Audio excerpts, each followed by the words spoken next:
Welcome back to Sketsa Seram. So untuk minggu ni kita akan sampaikan kisah-kisah yang berlaku di atas jalan raya. So tanpa buang masa lagi, jom kita teruskan dengan cerita pertama.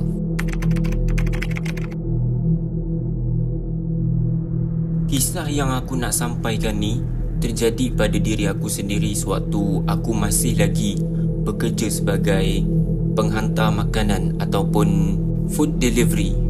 Cerita ni jadi pada 2 tahun lepas. Waktu tu aku masih lagi belum dapat kerja.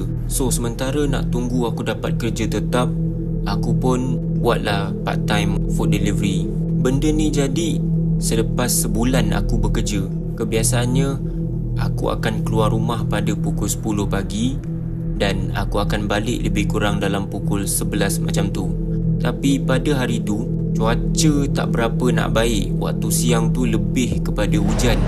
So dekat situ aku dah banyak buang masa. Order pun masuk tak berapa nak banyak. So aku pun decide lah untuk kerja sampai lewat malam. Manalah tahu malam-malam lepas hujan dah berhenti, makin banyak order masuk ke. Sampailah waktu tu pada waktu maghrib, hujan dah mula reda. Aku pun teruskanlah kerja aku. Waktu tu dah mula dapat banyak order. Memang tak berhentilah aku hantar makanan. Sampailah lebih kurang dalam pukul 10 malam macam tu, order dah mula kurang.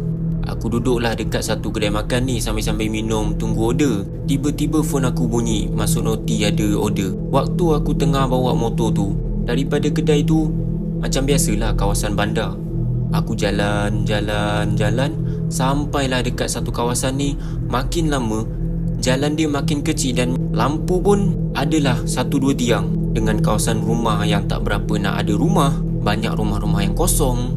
Aku dah mula pelik, macam ada ke orang yang tinggal dekat sini? Aku pun terus je lah jalan ikut map. Sampailah dekat satu kawasan ni, ada satu simpang. Tiba-tiba map aku jadi tak betul, terus tak jumpa jalan. Aku dah reroute, still lagi tak dapat. Nak tak nak, aku call lah customer. Aku tanya dia rumah dekat mana. Lepas dah dapat direction, aku pun teruskan perjalanan aku. Sampailah dekat satu kawasan ni, aku kena lalu dekat jalan yang berbukit. And dekat kiri dengan kanan jalan tu ialah kawasan kubur Cina. Sampailah dekat satu simpang ni, enjin motor aku terpadam sendiri. Waktu tu aku dah tak tahu nak buat apa. Aku nak minta tolong dengan kawan aku. Dekat situ tak ada line. Aku pun duduklah kejap. Sambil-sambil tu aku cuba untuk hidupkan motor aku balik. Cuba, masih lagi tak hidup. Nak tak nak, disebabkan aku nak hantar order, aku pun tolaklah motor aku. Dalam 5 minit aku menolak tu, ada seorang pakcik sedang kayuh basikal. Dia berhenti dekat aku. Waktu tu dia tanyalah dekat aku, "Dek, kenapa motor dek?"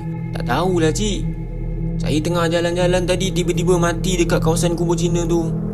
Start tak hidup, start tak hidup. Dah lah nak hantar order ni." Lepas tu pakcik tu jawab, "Tak apa, meh pakcik tengokkan kejap." Waktu tu aku pelik lah, pakcik ni tahu ke nak betulkan motor? Dia pun bawa basikal. Tapi yang peliknya, pakcik tu tak buat apa pun. Dia pusing balik kunci, dia start je motor aku, terus hidup.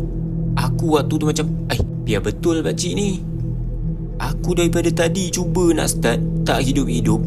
Dia buat sekali je dah hidup. Lepas motor tu dah hidup tu, aku tanyalah, "Pakcik buat apa cik? Macam mana boleh hidup?"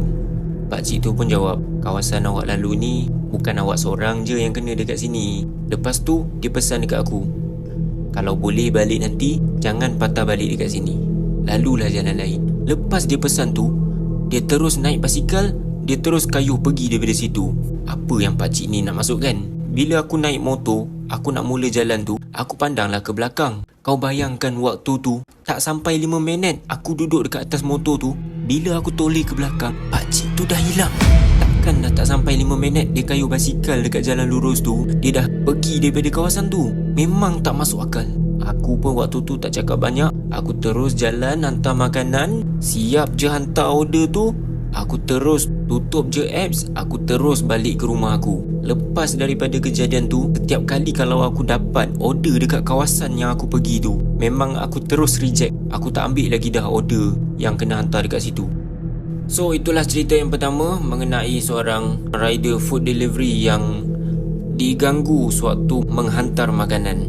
Jom kita layan cerita yang kedua pula mengenai Syafiq yang dalam perjalanan untuk pulang ke kampungnya di Melaka. Aku Syafiq. Aku ni jenis yang suka untuk bekerja di luar daripada kawasan kampung aku. Cerita ni terjadi pada tahun lepas, sewaktu aku dalam perjalanan daripada Kuala Lumpur untuk balik ke Melaka.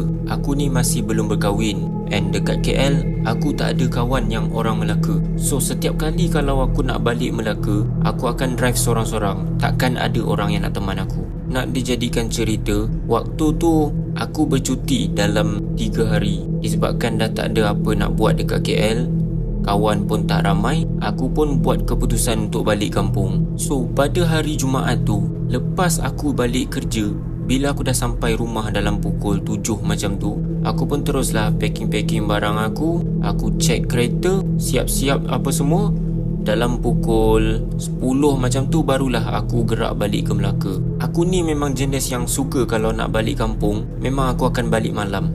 Sebab waktu malam ni pada aku lebih tenang lah. Kereta pun tak banyak sangat, jalan pun tak jam sangat, lagi selesa nak memandu. Nak dijadikan cerita, sewaktu dalam perjalanan, tiba-tiba aku terasa macam nak buang air. Aku pun singgahlah dekat R&R Seremban sekejap waktu tu. Lepas aku dah settlekan hajat aku masuk balik dalam kereta, aku mulakan perjalanan. Waktu aku tengah bersantai-santai dengar lagu sambil duduk dekat lorong kiri tu, tiba-tiba aku dengar bunyi tit tit tit. Aku pun cubalah slowkan radio aku. Lepas aku dah kurangkan volume radio aku, barulah aku perasan dekat meter kereta aku lambang seatbelt menyala. Tapi yang peliknya, lambang seatbelt tu lambang seatbelt untuk passenger, bukan untuk aku. Aku pun buat tak indah lah sebab waktu tu dah malam. Aku pula sorang-sorang. Memang aku tak pandang lah dekat kawasan dalam kereta aku tu. Lepas beberapa kilometer aku drive, bunyi tu hilang sendiri. Dalam masa yang sama, aku dengar bunyi macam orang cakap sampai. Waktu tu meremang bulu roma aku. Aku tak tahu daripada mana suara tu datang. Aku terus kuatkan radio aku tekan lagi minyak supaya aku cepat sampai ke rumah. Sampailah dekat exit tol Air Keroh, aku berhenti sekejap dekat tol tu. Waktu tu aku dengar bunyi kereta macam kena tutup. Waktu tu aku dah mula cuak. Aku tengok dekat sekeliling kereta aku, tak ada orang langsung. Aku pun cubalah tenangkan diri sekejap. Waktu tu aku ambil masa dalam 5 minit, barulah aku teruskan perjalanan aku. Sampailah dekat rumah. Alhamdulillah waktu tu benda tu tak mengikut sampai dekat rumah. So itulah pengalaman yang diceritakan oleh Syafiq sewaktu dia dalam perjalanan untuk pulang ke kampungnya di Melaka. So itu sahaja kisah kita untuk hari ini. Jumpa lagi pada video yang akan datang.